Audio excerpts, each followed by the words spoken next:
Okay, we have to follow what is a quasi-judicial process established by the last government in an Act of Parliament in 2002. Have things changed because of the events of this week? The responsibility, the ministerial responsibility, is to judge, and it's important to understand the law on this. The ministerial responsibility is purely around plurality of ownership.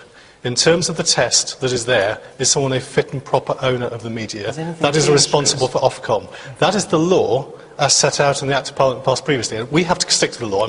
Ministers cannot break the law because of political controversies. Now, Ofcom are the body responsible for judging if somebody is or is not a fit and proper owner. All ministers do is judge whether there is an ownership issue in terms of excessive numbers of media outlets owned by the same person. Now, we have just completed, or we're completing tomorrow, a consultation involving 120,000 people. Inevitably, Jeremy Hunt will take some time to look at the responses to that consultation before he gives a verdict purely on the issue of plurality.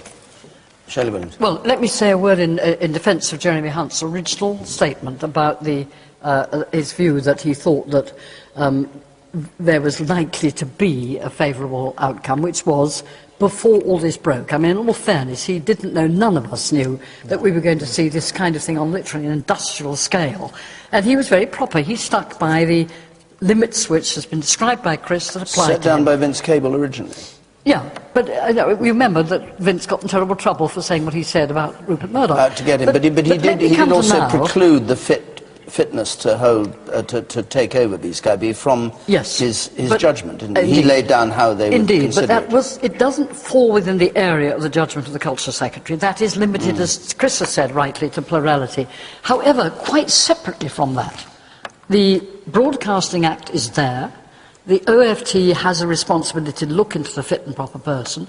It would not be appropriate for Jeremy, for him to do that, the Culture Secretary to do it, but it's absolutely appropriate for it to be asked as to whether these are proper persons, and it seems to me increasingly clear that they are not. Okay, so you would be against, right? Couple more points.